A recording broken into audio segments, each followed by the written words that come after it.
जय हिंद साथियों, this is the Bodhi IAS PCS classes and I am anonymous Bodhi. Hindi दिवस की आप सभी को हार्दिक शुभकामनाएं। और जैसा कि आप सभी जानते हैं कि इस मुद्दे पर बात करना, इस पर डिस्कस करना बहुत ज़्यादा ज़रूरी हो गया था मेरे लिए। और इस वीडियो के बनाने के पीछे जो सबसे इम्पोर्टेंट 3 मकसद हैं वो मैं आपको बता देता हूँ। पहली बात तो ये है कि मैं आप लोगों को बताना चाहता हूँ कि हिंदी दिवस की यूटिलिटी क्या है, इसका महत्व क्या है, इम्पोर्टेंस क्या है। दूसरी चीज़, इस वीडियो के थ्रू मैं आप लोगों को बता देना चाहता हूँ कि हिंदी से जुड़ा हुआ जो संस्कृति है हमारा, जो कल्चर हमारे देश का है, वो किस तरह से जो है जुड़ा हुआ है हिंदी से। और तीसरी चीज़ ये है कि हिंदी से जुड़े विवाद क्या हैं UPSC के अंदर, हमारे देश के अंदर। और इस पर UPSC UPPSC में बहुत बड़े पैमाने पर ऐसे भी पूछे जाते हैं, इंटरव्यू में भी पूछा जाता है ये कि भाई वन नेशन वन लैंग्वेज के बारे में आपका क्या विचार है। उस पर जो है ऐसे भी आ सकता है। तो 2-3 बातें हैं जो मुझे आपको करनी थी, बतानी थी। पता नहीं ये वीडियो मैं सही समय पर आपको लिए जो है YouTube पर डाल भी पाऊँगा या नहीं, लेकिन कोई फ़र्क नहीं पड़ता, ठीक है। बहुत सारे लोग मुझसे कहते हैं कि आप हमेशा लेट वीडियो क्यों डालते हैं। भैया लेट नहीं डालते हैं, ठीक। हमारे जो असिस्टेंट हैं मकसूद आलम जी, वो कभी कभी अवेलेबल नहीं होते, हमसे एडिटिंग ज़्यादा नहीं करनी आती है, इस वजह से वो लेट हो जाता है। और ये भी जो वीडियो है बिना एडिटिंग के ही आपके पास पहुंचेगी। और मैं पूरी कोशिश करूंगा कि भाई किसी भी तरीके की कोई ऐसी बात ना कहूं मैं जिससे कि मुझे ये एडिट करनी पड़े। लेकिन सीधे मुद्दे पर आते हैं। हिंदी दिवस बहुत बड़ा दिन है सर, बहुत। भाषा के बारे में थोड़ा सा बता देता हूँ स्टोरी के तौर पर। इंसानों को जानवर से जो है, जो सबसे महत्वपूर्ण चीज़ अलग करती है वो है भाषा, लैंग्वेज। अब थोड़ा सा मैं इसके डेप्थ में जाऊंगा, आपको बताऊंगा कि भाई लैंग्वेज कैसे अलग करती है। क्योंकि भाषा तो जानवरों की भी होती है, एनिमल्स की भी होती है। ये बात अलग है कि हम समझ नहीं पाते, लेकिन होती है। लेकिन उनकी भाषा में और हमारी भाषा में अंतर है। उनकी भाषा होती है बायोलॉजिकल और हमारी होती है कल्चरल, सांस्कृतिक। हमने उसे खुद बनाया है। जानवरों की जो भाषा है वो नेचुरल लैंग्वेज यूज करते हैं, जो उनके शरीर से निकलती है। जो अगर आप बात करें तो मैं बोल के तो नहीं दिखा सकता, लेकिन आप समझ सकते हैं। छोटे बच्चे की आपने देखा होगा जो भाषा होती है वो उसकी बायोलॉजिकल लैंग्वेज होती है। जब वो चिल्लाता है तो, और उसे गुस्सा आता है तो, जब वो बोल नहीं पाता, और फिर उसे हम ऑर्गेनाइज्ड करते हैं, उनमें अल्फ़ाबेट देते हैं किसी भी भाषा के, और वर्ड्स के माध्यम से उन्हें जो है उसके दिमाग में डाला जाता है, तब जाकर वो एक ऑर्गेनाइज्ड लैंग्वेज बोल पाता है। तो इस तरह से जानवरों की जो भाषा है वो हमारी भाषा से अलग हो जाती है। हम बायोलॉजिकल भाषा नहीं बोलते, सिर्फ जैविक भाषा नहीं बोलते, हम एक ऐसी भाषा बोलते हैं जो कल्चरल है, सोशल है, जो हमने बनाई है। तो पहली बात तो ये रही, भाषा है क्या। बहुत बढ़िया बात। कम्युनिकेशन CSAT का एक बहुत बड़ा अहम हिस्सा है, ठीक है। भाषा एक माध्यम है सर। माध्यम मतलब एक मीडियम, जो संदेश है एक व्यक्ति से दूसरे व्यक्ति तक पहुंचाती है। बहुत शानदार माध्यम है ये। अगर भाषा ना हो तो ये संदेश इशारों के माध्यम से पहुंचाए जाएंगे। आपने सुना होगा इशारों की भी अपना भाषा होती है, कि इशारों में क्या कह गए, वो सुना होगा आपने। तमाम सारी चीज़ें हैं, समझना है कि भाषा रियल में है क्या। भाषा एक माध्यम है अपनी बातों को या अपने संदेशों को एक व्यक्ति, एक ऑर्गेनाइजेशन, एक पर्टिकुलर इंस्टीट्यूशन से दूसरे इंस्टीट्यूशन, दूसरे व्यक्ति तक पहुंचाने का। ये संचार या कम्युनिकेशन का एक अहम हिस्सा है। अब जब हम कल्चर की या संस्कृति की बात करते हैं तो फिर 4-5 बातें इसमें आ जाते हैं। 4-5 बातें कौन कौन सी हैं कि संस्कृति में है सबसे अहम चीज़ भाषा, दूसरी अहम चीज़ ड्रेसअप जो उसका पहनावा होता है, तीसरी अहम चीज़ उसका जो क्षेत्र है, वो क्षेत्र से जो जुड़ी हुई उसकी रिलीजन है, धर्म है, वो आ जाती है। 4-5 बातों से मिलकर बनती है हमारी संस्कृति। हमारा रहन सहन, रोटी कपड़ा मकान, छत, ये सब चीज़ें जो हैं कहीं ना कहीं हमारी संस्कृति का एक अहम हिस्सा है। उस संस्कृति में सबसे इम्पोर्टेंट फैक्टर, कारक है भाषा। रिलीजन से भी बड़ा है, हाँ सर, धर्म से भी बड़ा है भाषा। मैं आपको बता देता हूँ कैसे, वो बताऊँगा आपको। भाषा ही एक व्यक्ति से दूसरे व्यक्ति को जोड़ती है। भाषा नहीं होती तो कभी भी हम एक दूसरे के साथ में संपर्क स्थापित नहीं कर पाते, ठीक है। और भाषा का ये सबसे बड़ा कंट्रीब्यूशन है। तो हमारे देश की जो संस्कृति थी उसमें बहुत सारी भाषाएं हुई, बहुत सारी। जो हमें हड़प्पन सिविलाइजेशन में जो हमारा जहाँ से इतिहास शुरू होता है, वहाँ की जो भाषा है, पिक्टोग्राफिक लैंग्वेज यूज की है, स्क्रिप्ट है पिक्टोग्राफिक। और जिस तरह का लिखावट वो यूज करते थे उसको वेस्ट्रोफैदन बोलते हैं। वो जो भाषा है वो अभी पढ़ी नहीं गई है, उसको डिकोड नहीं किया गया है, इस वजह से हम उसके बारे में कुछ नहीं कह सकते। हाँ, बड़ी रिच है वो, मैं बता देता हूँ, क्योंकि उसमें भावनाओं को, अपनी इमोशंस, फीलिंग्स को पिक्चर्स के माध्यम से डाला है। अल्फ़ाबेट्स भी हैं और पिक्चर्स भी हैं। बड़ी ही रिच भाषा मानी जाती है इस तरीके की। फिर हिंदुस्तान का कल्चर आगे बढ़ता है और फिर दूसरे सेगमेंट में आता है वैदिक कल्चर। वैदिक संस्कृति में इस देश की जो भाषा रही वो रही संस्कृत। बड़ी महान भाषा है सर, ठीक है, द मदर ऑफ लैंग्वेजेस। दुनिया की सबसे ज़्यादा रिच लैंग्वेज में से एक, और बहुत शानदार भाषा है। अगर मैं अपनी ज़िंदगी में, अगर मुझसे पूछा जाए कि मैं अगर अपनी लाइफ में कुछ एक्स्ट्रा चीज़ क्या सीखना चाहूँगा अपने इस पाठ्यक्रम से अलग, तो वो होगी मेरी संस्कृत भाषा। मेरी बड़ी इच्छा है, बड़ी दिलचस्पी है कि मैं संस्कृत का ज्ञान लूँ, और ऊपर वाले से पूरी दुआ रहेगी कि मेरी ज़िंदगी में वो समय ज़रूर आए कि मैं संस्कृत भाषा ज़रूर सीखूँ। वो भाषा ही इतनी शानदार है। और फिर संस्कृत जो इतनी रिच लैंग्वेज है वो हमारे देश में रही वैदिक कल्चर में। 6th सेंचुरी BC में गौतम बुद्ध का समय रहा और महावीर स्वामी का। दोनों की भाषा पाली और प्राकृत रही, और इस तरह से हमारे देश में बहुत सारी लैंग्वेजेस हुई हैं। ये नहीं कह सकते कि हाँ भाई ये लैंग्वेज पर्टिकुलरली हिंदुस्तान की अपनी अहम लैंग्वेज है। हिंदी के बारे में अगर बात की जाएगी तो हिंदी का जन्म अपभ्रंश से हुआ है।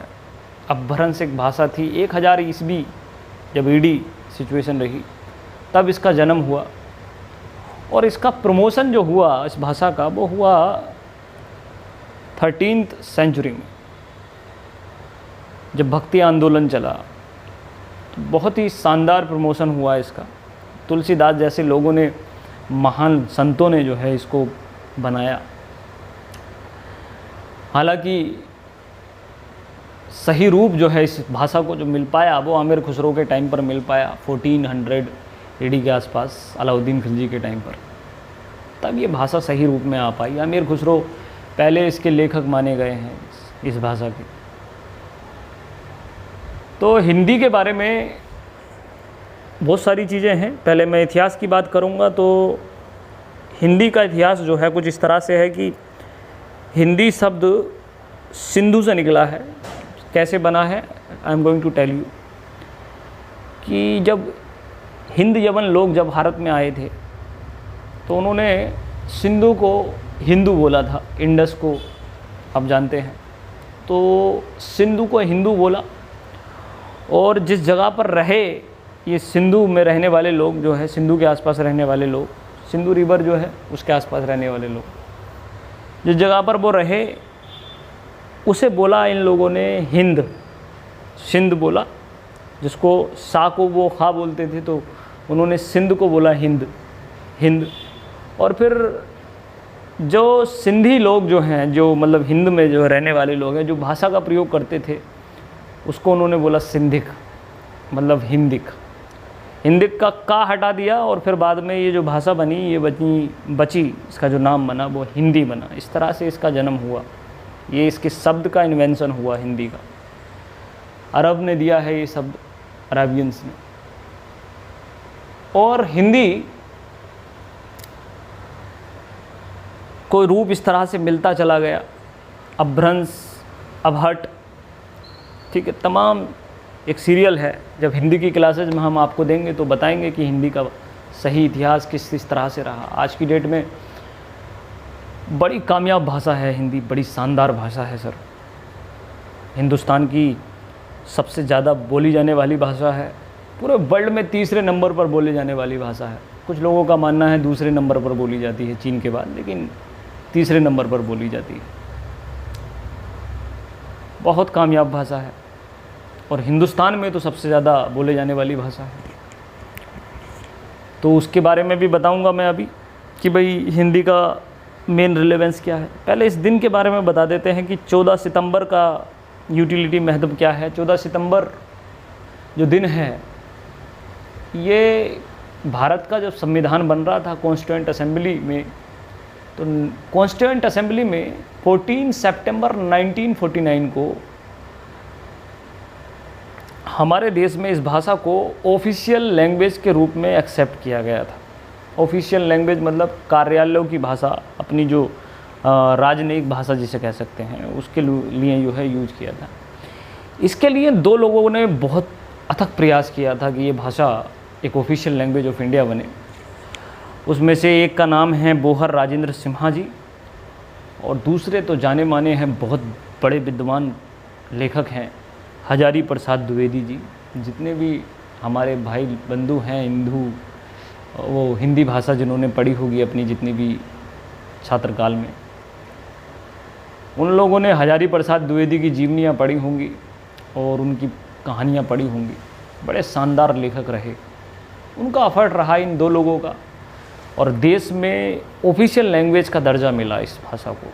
इसलिए उस दिन से 14 सितंबर को हम हिंदी दिवस के रूप में मनाते हैं, और ये भारत का जो राष्ट्रीय हिंदी दिवस है 14 सितंबर का, इसका बहुत महत्व है, रिलेवेंस है। इस भाषा को रिच करने में मुग़लों का भी कंट्रीब्यूशन रहा है। आमिर खुसरे जैसे महान लेखकों ने जो है इसको बड़ा शानदार बनाया। किताब थी, सभी जानते हैं, मलिक मोहम्मद जायसी की पद्मावत। पद्मावती मूवी उस पर बेस्ड है। तो पद्मावत वो जो मूवी थी, पद्मावती जो पद्मावत, वो एक किताब पर बेस्ड है जिसका नाम था पद्मावत। वो किताब लिखी थी मलिक मोहम्मद जायसी ने, और उस किताब की खूबी ये है कि इस किताब को हिंदी में लिखा गया था, और जिस समय लिखी गई ये अलाउद्दीन खिलजी के टाइम की बात है। वो टाइम बहुत ही शानदार रहा हिंदुस्तान के लिए, इसलिए मैं इसे बार बार बोलता रहता हूँ। इस तरह से जो है हिंदी का जो है इन्वेंशन हो गया। भाषा के अलावा बोलियां होती हैं, डायलेक्ट्स इंग्लिश में बोलते हैं उसको। एक भाषा होना बहुत बड़ी बात होती है। पहले हम कोई लैंग्वेज अपने आप बोलते हैं, कोई भी भाषा एक क्षेत्र विशेष से जन्म लेती है। अगर हम थोड़ा सा बात करें तो हमारा जो ज्योग्राफी है, हमारा जो भूगोल है, वो हमारे नेचर, हमारे व्यवहार पर असर डालता है और वही असर हमारी भाषा में भी दिखता है। जैसे कि अगर बात करें पंजाब, हरियाणा और पाकिस्तान के एरियाज़ की, तो उन एरियाज़ में बड़ी लड़ाकू प्रवृत्ति रहती है, टेंडेंसी होती है, वॉरियर टेंडेंसी। तो वहाँ की जो लैंग्वेज है वो भी बड़ी एकदम अकड़ू टाइप की है। कंधे कितने जा रहा है, ठीक, तन्ने न सुननी मेरी बात। ये जो भाषा हैं ये व्यवहार को दर्शाती हैं। बोले कि हाँ भाई एग्रेसिव, गुस्से में है। अगर वो प्यार से कोई बड़ी बात भी, छोटी बात भी कहें तब भी गुस्से में लगती है। दूसरी तरफ अगर हम जैसे ही पूर्व की तरफ चलते हैं, पूर्व की तरफ, चाहे ईस्टर्न यूपी में हो, पश्चिम बंगाल में हो, बिहार में हो, हमारी भाषा बड़ी लिबरल होती चली जाती है। खाना खा लिए हैं, ये भाषा, ये बोलियां जो हैं, ये कहीं ना कहीं आपके व्यवहार को दर्शा रही हैं, आपकी व्यक्तित्व को दर्शा रही हैं। लखनऊ की अवधी भाषा आप जानते हैं सभी, कितनी लखनऊ की जो तहजीब है बड़ी ज़्यादा फेमस है।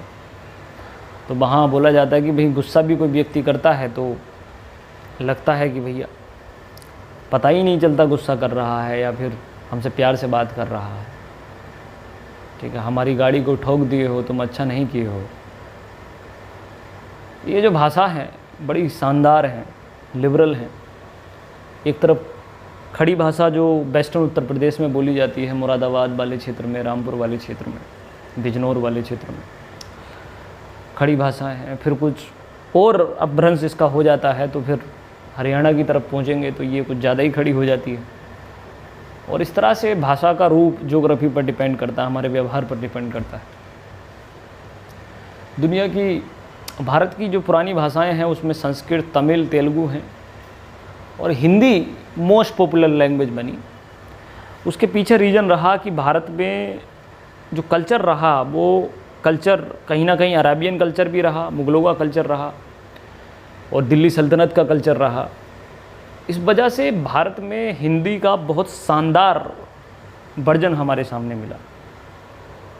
भाषा को लेकर कुछ पर्टिकुलर विवाद हैं जो बाद में बात करेंगे हम। पहले मैं बात बता देना चाहता हूं कि बोलियां बहुत सारी हैं हिंदी की, और बोली में और भाषा में बहुत बड़ा अंतर होता है। भारत के संविधान में 22 भाषाएं हमने राजकीय भाषाएं, वो 22 भाषाएं जो हैं हमने संवैधानिक भाषाओं के रूप में दर्जा दिया है उनको, और 2 भाषाएं ऑफिशियल लैंग्वेजेस के तौर पर यूज होती हैं, अंग्रेजी और हिंदी। भारत की कोई राष्ट्रभाषा नहीं है, नेशनल लैंग्वेज नहीं है। और बहुत बड़ा विवाद है, होनी चाहिए नहीं होनी चाहिए, इस बारे में भी बात करेंगे। तो सीधे बात करते हैं कि आज की डेट में इस भाषा को लेकर जो बातें हैं वो क्या क्या हैं।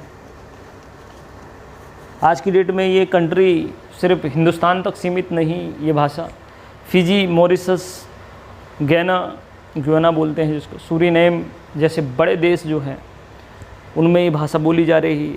यूएसए, न्यूजीलैंड, ऑस्ट्रेलिया, जहाँ पर बहुत सारे लोग रहते हैं, नेपाल, भारतीय जो लोग रहते हैं, वहाँ पर इनकी पॉपुलेशन, मतलब ये भाषा बोले जाने वालों की पॉपुलेशन बहुत बहुत बड़े पैमाने पर बढ़ रही है। तो हिंदी कोई एक क्षेत्रीय भाषा नहीं रह गई है, कोई एक कंट्री तक सीमित नहीं रह गई है, बहुत बड़ी भाषा हो चुकी है। बात करते हैं हिंदी के वन लैंग्वेज वन नेशन के सेगमेंट को देखते हुए और हिंदी उर्दू विवाद को देखते हुए। ठीक है, देखिए उर्दू का जन्म तो अरबी और हिंदी से मिलकर हुआ है, और भाषाओं को मजहब में बांधना बहुत गलत बात होती है। भाषाओं का रिलेशन मजहबी नहीं होना चाहिए कभी भी, इस बात का ध्यान रहे। और कोई भी भाषा किसी दूसरे भाषा के विकास में कभी अवरोध नहीं हो सकती, कभी भी नहीं, क्योंकि ये बात बड़ी उलझुल है कि भाई एक भाषा अगर हम सीख रहे हैं तो दूसरी भूल जाएंगे क्या? कभी भी नहीं। वो हमेशा एडिशन वर्जन के रूप में जो है पेश किया जाता है। हमारी हिंदी मातृभाषा है, मदर टंग है, और ऐसी बहुत सारी भाषाएं भारत में हैं जो हिंदुस्तान में रहने वाले स्टेट्स की बहुत सारी मदर टंग्स हैं। तमिलनाडु के में रहने वाले लोगों की मातृभाषा है सर। तेलुगु उनकी मदर टंग है। केरला में जो मलयालम भाषा बोली जाती है वो उनकी मदर टंग है। और मदर टंग जैसे कि माँ से संबंधित होती है, जो हमारी भाषा है मदर टंग है नॉर्थ इंडिया की, वो हिंदी है। और हमारी जो मातृ लैंग्वेज है वो हिंदी है। मैं एक बात बस यहाँ ये कहना चाहता हूँ कि अगर हमारी खुद की कोई माँ होती है, जितना हम सम्मान इज्जत हम अपनी माँ को करते हैं, इतना देते हैं, उतना सम्मान इतनी इज्जत हम दूसरे की माँ को भी करते हैं। अगर मैं अपनी माता के पैर छूता हूँ, उनका सम्मान आदर करता हूँ, अगर यही आदर सम्मान मैं किसी दूसरी माँ के या किसी दूसरे की माँ के लिए दिखाऊँ तो इसमें बुराई कुछ नहीं है। सबसे अहम बात तो ये है। इसलिए भाषा को कभी भी क्षेत्र और मजहब में नहीं बांटना चाहिए। भाषा एक बहुत शानदार माध्यम होता है सर। इस संस्कृति को बचाने में, इस ह्यूमन सिविलाइजेशन को बचाने में लैंग्वेजेस का बड़ा कंट्रीब्यूशन होता है। तो मेरा एक तरीके का ओपिनियन है, पर्सनल ओपिनियन, कि भाषा को इस नज़र से देखा जाना चाहिए। हाँ बिल्कुल, मातृभाषाओं को इज्जत और सम्मान देना हर एक नागरिक का जो है एक अहम कर्तव्य है, फ़र्ज है। लेकिन मातृभाषाएं बहुत सारी होती हैं। मातृभाषा का मतलब राष्ट्रभाषा नहीं है। उस चीज़ को भी समझना हमें ज़रूरी है। हिंदी को राष्ट्रभाषा होना चाहिए, नहीं होना चाहिए, दोनों तरह के पक्ष विपक्ष हैं। मैं यहाँ कुछ नहीं कहूँगा। हाँ, इस पर जिक्र ज़रूर, इस पर बातचीत ज़रूर करेंगे कि भाई होनी चाहिए तो क्यों होनी चाहिए, और नहीं होनी चाहिए तो नहीं क्यों नहीं होनी चाहिए। ठीक है। तो अगर हम वन नेशन वन लैंग्वेज की बात करते हैं, तो अगर होने के पक्ष में बात करें तो होने का मतलब ये है कि भारत में आधे से ज़्यादा स्टेट्स में ये भाषा बोली जाती है। लगभग 40 से 50 करोड़ पॉपुलेशन 121 करोड़ में से इस भाषा का प्रयोग करती है। पूरा का पूरा नॉर्थ इंडिया, नर्मदा नदी से अगर हम ऊपर की तरफ चलते हैं, मध्य प्रदेश के भी क्षेत्र में भी, महाराष्ट्र में भी मराठी के साथ साथ हिंदी का प्रयोग होता है। ये भाषा बोली जाती है। बहुत बड़ी लैंग्वेज है ये, दुनिया की तीसरी सबसे बड़ी लैंग्वेज है। तो भैया मेजॉरिटी के बेसिस पर इसे राष्ट्रभाषा हो जाना चाहिए, on the basis of majority, क्योंकि इस देश में मेजॉरिटी किसकी है? इस भाषा की है, इस भाषा को बोलने वाले स्पीकर्स की है। दूसरा पक्ष ये है कि ये जो लैंग्वेज है ये इसकी हिंदुस्तान की, भारत की बुनियादी लैंग्वेज है, यहीं से जन्मी है। तो इसलिए दूसरा फैक्ट ये भी है। 2-3 फैक्ट के अलावा और कोई फैक्ट नहीं जो इसे मातृभाषा से राष्ट्रभाषा बनाता हो। अब बात करता हूँ कि वो लोग या फिर वो मुद्दे जो इस भाषा को राष्ट्रभाषा बनाने पर एक प्रश्नवाचक क्वेश्चन या फिर चिन्ह छोड़ते हैं। वो है पहला कि भारत कंट्री है यूनिटी एंड डाइवर्सिटी का।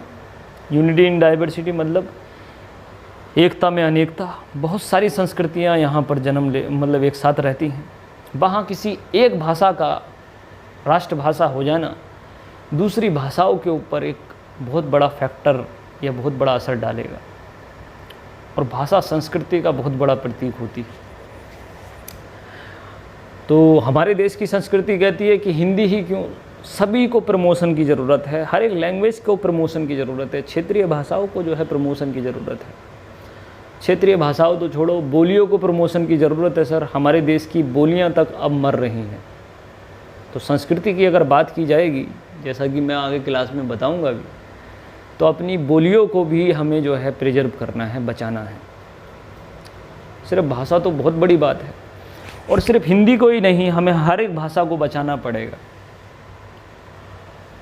हर एक भाषा को जो है पैट्रोनेज देना पड़ेगा और बचाया जाएगा। ऐसी बात नहीं कि कोई भी भाषा जो लुप्त होगी। भाषा विलुप्त भी होती हैं, मैं बताऊं। प्राकृत और पाली भाषा विलुप्त हो गई हैं, एक्सटिंक्ट लैंग्वेजेस हैं। संस्कृत एक एक्सटिंक्ट लैंग्वेज हो चुकी है मेरी नज़र में।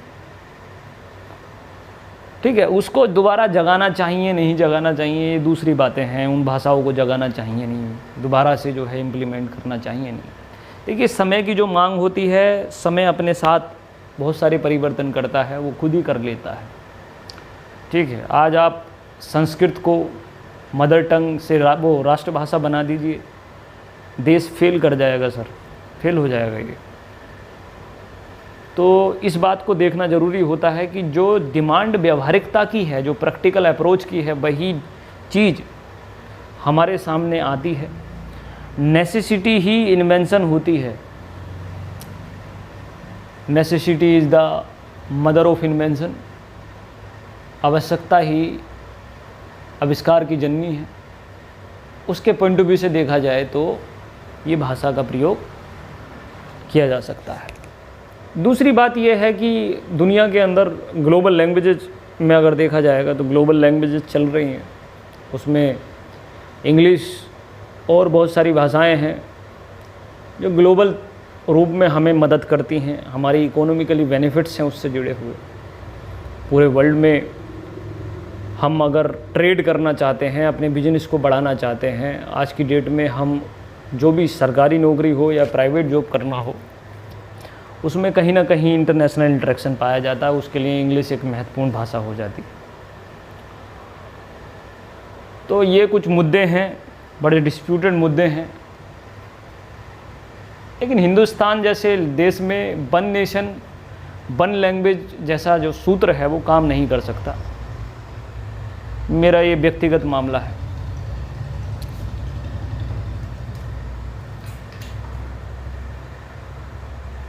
इन सब बातों को देखते हुए, हिंदुस्तान की संस्कृति को देखते हुए मेरे पास कुछ समाधान है जो मैं मतलब आप लोगों के साथ शेयर करना चाहता हूँ और एक अच्छा वे आपको देना चाहता हूँ कि जिससे आप सही तरह से आंसर या फिर जवाब दे सकें। तो हिंदुस्तान में संस्कृति जो है वो सिंथेसिस है, बहुत ज़्यादा डाइवर्सिटी को फॉलो करने वाला कंट्री है। उसमें किसी एक भाषा का सिर्फ परचम लहरा जाना या डोमिनेंस हो जाना वो दूसरी भाषाओं पर एक नेगेटिव इफेक्ट डालता है।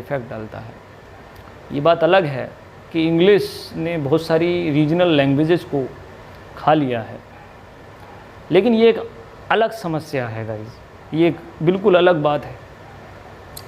और उसके लिए कुछ खास बातें हो सकती थी 1947 में जब देश हमारा आज़ाद हुआ, तो उस समय पर बहुत अहम फैसला हमें लेना चाहिए था। ये कहीं ना कहीं मुझे व्यक्तिगत रूप से एक बहुत बड़ी मिस्टेक लगती है। जैसे जापान, चाइना, जर्मनी जैसे कंट्री जब आज़ाद हुए तो इसमें सबसे अहम बात रही, जैसे जापान का जो है एक बड़ा अच्छा उदाहरण लिया जाता है कि जापान ने अपनी भाषा को, जापानी भाषा को बहुत आगे रखा, प्रिजर्व करके रखा। जापानी जो लैंग्वेज है इसको बचाने के लिए उन्होंने, जब जापान आज़ाद होता है तो सारा का सारा लिटरेचर ऑफ द वर्ल्ड, दुनिया का सारा लिटरेचर उन्होंने जापानी भाषा में ट्रांसलेट करवाया। विज्ञान की क्रांति जो है वेस्ट की तरफ बहुत ज़्यादा बड़े पैमाने पर फैल रही थी, तो विज्ञान की क्रांति फैल जाने के कारण, जिसे इंडस्ट्रियल रिवॉल्यूशन कहते हैं, बहुत बड़े पैमाने पर साइंस का जो आविष्कार हुआ, साइंस की जो अहम बातें रहीं, एक बहुत बड़ी गलती रही है हमारे देश में। 1947 में हमें एक राष्ट्रभाषा चूज करके अपने सारे के सारे जो पाठ्यक्रम है, सिलेबस है, जो हमारे पूरे इंटायर इंडिया को एक कर सकता था बड़े अच्छे से, उसे एक भाषा के साथ जोड़ना चाहिए था। वो समय था। ये कहीं ना कहीं हमारी मिस्टेक रही बहुत बड़ी। जापान कामयाब क्यों होता है कोई भी देश? साइंटिफिक टेम्परामेंट की वजह से। जितना पढ़ेगा देश उतना बढ़ेगा देश। अब देश में पढ़ने के लिए जब हम इस अध्ययन करते हैं, अध्ययन के लिए सबसे बेसिक चीज़ होती है भाषा, लैंग्वेज। मदर टंग में पढ़ना सबसे अच्छा माना जाता है मनोवैज्ञानिक दृष्टि से, न्यूरोलॉजिकल दृष्टि से। लेकिन हमारे देश के हालात अलग हो चुके हैं। अब बहुत वक्त बीत चुका है। अब तमाम ये जो टॉपिक है ये चक्रव्यूह बन चुका है, अब कुछ नहीं हो सकता इस पर्टिकुलर मुद्दे पर। अब इसके लिए बस यही है कि हम अपने देश में ये जितनी भी भाषा जो हम मदर टंग्स बोलते हैं, तमिल, तेलुगु, हिंदी, बांग्ला, इन सबको प्रमोशन मिलना चाहिए। 22 भाषाएं संविधान ने चूज की हैं, वो क्यों चूज की हैं? इसीलिए चूज की हैं।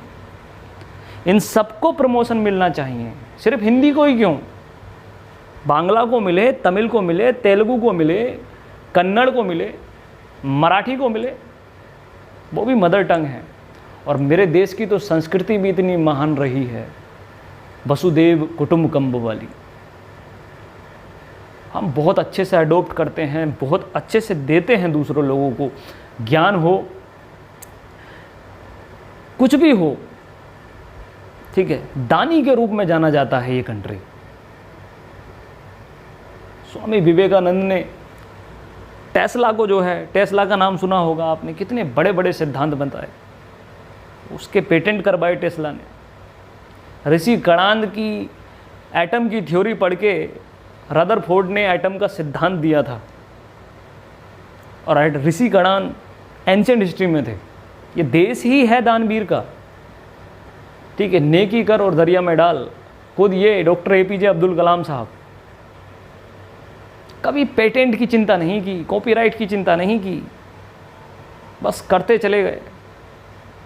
गिने चुने पेटेंट हैं, बस वो भी करवाए भी नहीं है, ज़बरदस्ती करवाए थे भारत सरकार ने।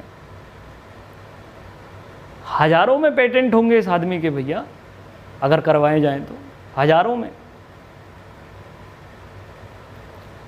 देश में है ही नहीं, नेकी कर दरिया में डाल, यही संस्कृति है हमारे देश की।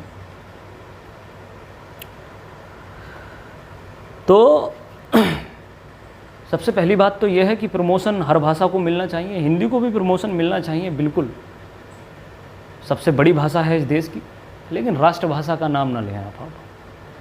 नेशनल लैंग्वेज भारत की बड़ी मुश्किल से हो पाएगी, और उसके लिए सही समय 1947 था, अब नहीं। अब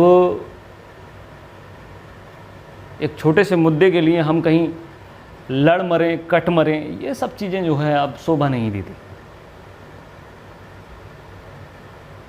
ये बात अलग है कि हिंदी भाषा के अंदर अमीरी कम है। इन सब चीज़ों को देखते हुए कौन, ठीक है, इन सब चीज़ों को देखते हुए हिंदी भाषा जो है कहीं ना कहीं वो चीज़ें फेस कर रही है। एक युग था। और सबसे पहली बात तो स्टेरियोटाइप मिटाइए अपने जहन से, अपने दिलो दिमाग से। स्टेरियोटाइप्स क्या हैं? हिंदी बर्बाद होगी इंग्लिश के चक्कर में, उर्दू के चक्कर में, ये स्टेरियोटाइप्स। कोई भी भाषा किसी को बर्बाद नहीं करती, उसके बोलने वाले बर्बाद करते हैं, ठीक है। और हिंदुस्तान की आज की बात करूं तो हिंदुस्तान के यंग जनरेशन की कोई भी भाषा पूरी तरह से सही नहीं है। हिंदी वो भूल चुके हैं, इंग्लिश उनसे आती नहीं है, संस्कृत का तो नाम ही ना लो, ठीक है। इसलिए ये इल्ज़ामात हैं सारे, ये सब बचकानी बातें हैं। ये कौन सी भाषा आप सही से बोलते हैं? हिंदुस्तान में कौन सही से जो है भाषा का प्रयोग करता है, आप बताइए। और हिंदुस्तान में तो कल्चर ही ऐसा है, संस्कृति ही ऐसी है, आदि हम उर्दू बोलते हैं, आदि हम हिंदी बोलते हैं।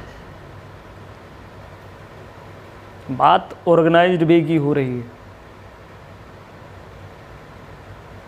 व्यवस्थित रूप क्या है? सरकार को कौन से काम करने चाहिए थे?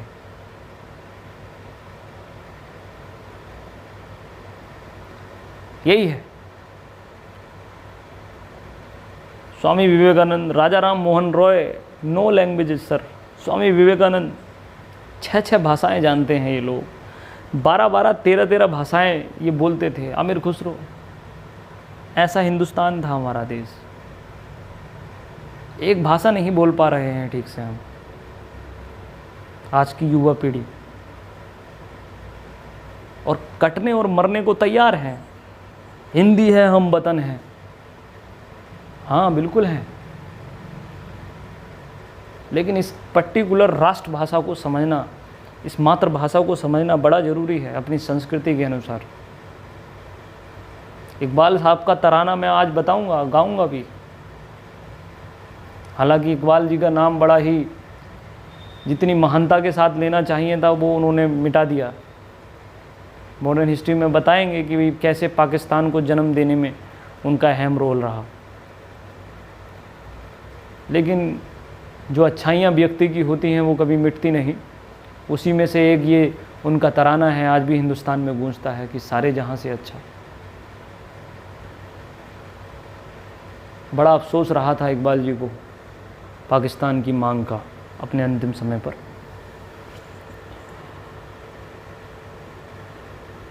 बहुत गिफ्ट प्रदान किए हैं मुंशी प्रेमचंद, भारतेंदु हरिश्चंद्र, तमाम लेखक रहे। आज भी बहुत सारे अच्छे प्रयास होते हैं। सर्वेश कुमार जी हमारे मित्र हैं, बड़े अच्छे जो है कविताएं लिखते हैं और बड़ी खुशी होती है मुझे।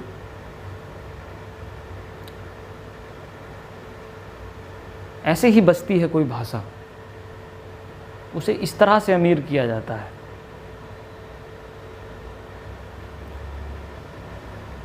तो मातृभाषा के इस दिवस पर मैं आप लोगों को बस यही कहना चाहूँगा कि आप हर मातृभाषा को जो है इज्जत दें। हिंदी हमारी मातृभाषा है, हम इसको बचाएंगे डेफिनेटली। इसको संस्कृत नहीं बनने देंगे, इसको हम पाली या प्राकृत नहीं बनने देंगे, और बन भी नहीं पाएगी। 40-50 करोड़ आवाम बोलती है इस भाषा को, आपको घबराने की ज़रूरत नहीं। और प्रिजर्वेशन मिले या ना मिले, जनता के बीच में होता है प्रिजर्वेशन, हमारी संस्कृति में है प्रिजर्वेशन। आप ऐसे पेश कर रहे हैं जैसे ये कमज़ोर भाषा है। किसने कह दिया भैया? हिंदी न कभी कमज़ोर थी न कभी कमज़ोर होगी। कुछ राजनीतिक फैसले हैं जिनकी वजह से जगह जगह इसको जो है मुंह की खानी पड़ती है उस भाषा को। उनको बिटाने की ज़रूरत है, सख्त ज़रूरत है। यूपीएससी में हिंदी माध्यम को लेकर काफ़ी बड़ी चर्चा रहती है। उसके अलग रीजन भी हैं, अलग कारण भी हैं, लेकिन कहीं ना कहीं एक कारण है हिंदी भाषियों के साथ में। और मेरी तो यही सलाह है कि जब आपको सप्रेस किया जाता है, दबाया जाता है, तो आप और भी ज़्यादा अच्छे से मेहनत कीजिए और भी अच्छे से अपने आप को सिद्ध कीजिए। यही तो लड़ाई होती है।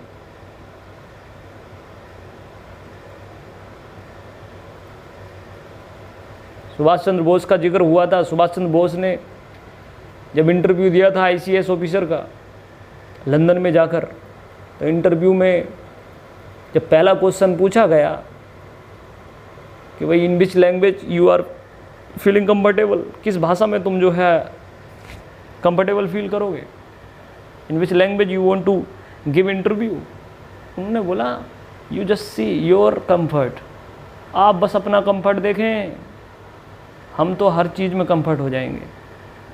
तो इंटरव्यूअर था उसने जो है जर्मन बोली। जर्मन बड़ी टिपिकल लैंग्वेज है, और सुभाष चंद्र बोस ने जर्मन में आंसर्स दिए। यहाँ हिंदी पर लड़ रहे हैं, अंग्रेजी पर लड़ रहे हैं। स्वामी विवेकानंद बांग्ला, इंग्लिश, संस्कृत, क्या पकड़ है उस आदमी की। इंग्लिश पढ़ के देखिए कभी। दुनिया की सबसे शानदार इंग्लिश जिसने लिखी है उनमें नाम आता है मिस्टर गांधी का, मिस्टर स्वामी विवेकानंद जी का। वो देश है हमारा, हम इसे कमज़ोर बता रहे हैं। कमज़ोर नहीं है ये भाषा। हमारे देखने के नज़रिए हैं। इन्फीरियर क्यों फील कर रहे हो? जितने भी हिंदी भाषा के बच्चे हैं, हम हिंदी मीडियम में पढ़ाते हैं, अजीब सा इन्फीरियर कॉम्प्लेक्स होता है आप लोगों के अंदर। सम्मान कीजिए। कोई नहीं बोलता हिंदी सही शुद्ध भाषा में, कोई नहीं बोलता अंग्रेजी शुद्ध भाषा में, कोई नहीं।